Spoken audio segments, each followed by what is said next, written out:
16 June রাজধানীর মোহাম্মদপুরের শেখেরটেক এলাকা বিকাশের দোকানে ঢুকে পড়ে ছিনতাইকারী চক্র।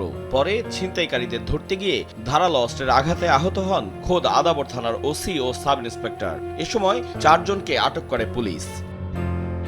19 জুন দুপুরে মোহাম্মদপুরের 7 মসজিদ হাউজিংয়ে নিজ বাসার সামনে দুর্বৃত্তদের ছুরিকাঘাতে আহত হন স্থানীয় ওয়ার্ড বিএনপি নেতা। পরে অনেকটা উল্লাস করতে করতে নির্বিঘ্নে পালিয়ে যায় তারা। ওদের হাতে যে অস্ত্রগুলো ছিল ওটা 2 হাতে জাগাইয়া ওরা নিয়ে মোটরসাইকেল টেনে চলে যাচ্ছে। সাধারণ মানুষ ওটা দেখে ভয় পেয়ে দাঁড়ায় ছেয়ে নিছে। এ যেন রাজধানীর ভিতরে অপরাধের আরেক রাজধানী। এই অস্ত্রবাজদের নিয়ন্ত্রণহীন দাপটে ক্রমেই শঙ্কা বাড়ছে পাড়া মহল্লায়। বিভিন্ন হাউজিং এর ভিতরে যেতে এবং বসিলার ওই দিকটা যেতে আমাদের খুব ভয় লাগে। যদি প্রশাসনের উপরে এইভাবে হামলা হয় তাহলে আমরা সাধারণ মানুষ কতটা নিরাপদ? প্রশাসন যতটা শক্ত হওয়ার কথা তার চেয়ে খুবই কম, দুর্বল প্রশাসন। যেখানে আমরা কল করি 999-এ এটা প্রয়োজনে বা একটা গ্যামজাম হচ্ছে, পুলিশ আসতে 2 থেকে 3 ঘন্টা লেগে যায়। একটা এলাকা প্রশাসনিকভাবে নিয়ন্ত্রণ করার জন্য যে পরিমাণ পুলিশের প্রয়োজন হয়, আমাদের মনে হয় না যে সেই পরিমাণ পুলিশ আমাদের এই এলাকায় আছে। তবে সরকার ইচ্ছা করলে, সরকারের যদি সদিচ্ছা থাকে এবং আমাদের মোহাম্মদপুরে যারা পলিটিক্যালভাবে নেতা আছে তারা যদি সদিচ্ছা থাকে এবং জনগণ যদি সতর্ক থাকে তাহলে এই সন্ত্রাস 24 ঘন্টার মধ্যে নিবারণ করা সম্ভব। পুলিশ বলছে অন্য অনেক দেশের রাজধানীর তুলনায় অপরাধীদের দমন করতে তুলনামূলক কম লোকবল ও বাজেট নিয়ে কাজ করে যাচ্ছে ঢাকা মেট্রোপলিটন পুলিশ, যা অপরাধ দমনে বড় প্রতিবন্ধকতা তৈরি করছে।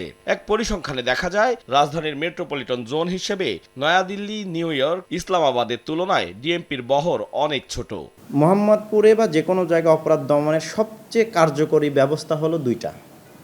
একটা হলো যে সবসময় ওয়াচে রাখা, এই জন্য সিসিটিভি একটা বড় মাধ্যম। আরেকটা হলো যে 24 আওয়ার্স প্রত্যেকটা জায়গায় পোশাকে পুলিশ উপস্থিত রাখা। তাহলে এখন যদি আপনি বলেন করেন না কেন ভাই, এটা তো সহজ হিসাব, কারণ আমার তো সক্ষমতা নাই।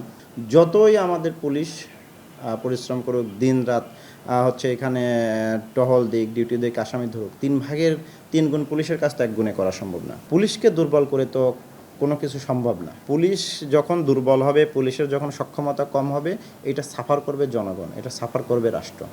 জানালেন ক্রমবর্ধমান এলাকা এবং জনসংখ্যার অনুপাতে এত কম পুলিশ দিয়ে অপরাধ নিয়ন্ত্রণের অসাধ্যকে সাধ্য করতে সর্বোচ্চ সক্ষমতা দিয়েই কাজ করছেন তারা। ঢাকা মেট্রোপলিটন পুলিশের আওতাধীন এলাকায় স্থায়ী অস্থায়ী জনসংখ্যা প্রায় 3 কোটি। সে হিসেবে প্রতি 1 লাখ মানুষের নিরাপত্তায় কাজ করছেন 113 জন পুলিশ। আর মোহাম্মদপুর জোনে স্থায়ী অস্থায়ী জনসংখ্যা প্রায় 20 লাখ। সেই হিসেবে প্রতি লাখ মানুষের নিরাপত্তায় কাজ করছে মাত্র 20 জন পুলিশ সদস্য। মেট্রোপলিটন এলাকায় কি পরিমাণ পুলিশ থাকা উচিত সেটি বিশ্লেষণ করলে দেখা যায় মোহাম্মদপুর জোনে প্রতি 19 জন পুলিশের কাজ চালাতে হচ্ছে মাত্র 1 জন পুলিশকে দিয়ে। মোহাম্মদপুরে অপরাধ নিয়ন্ত্রণে পুলিশের সক্ষমতা বাড়াতে থানা ও ফাঁড়ির সংখ্যা বাড়ানো হচ্ছে বলে জানান ডিএমপির অতিরিক্ত কমিশনার। ডিএমপি এবং মোহাম্মদপুরের যে ডেমোগ্রাফি, এই ডেমোগ্রাফি অনুযায়ী এখানকার ক্রাইমের যে প্যাটার্ন এটা আলাদা।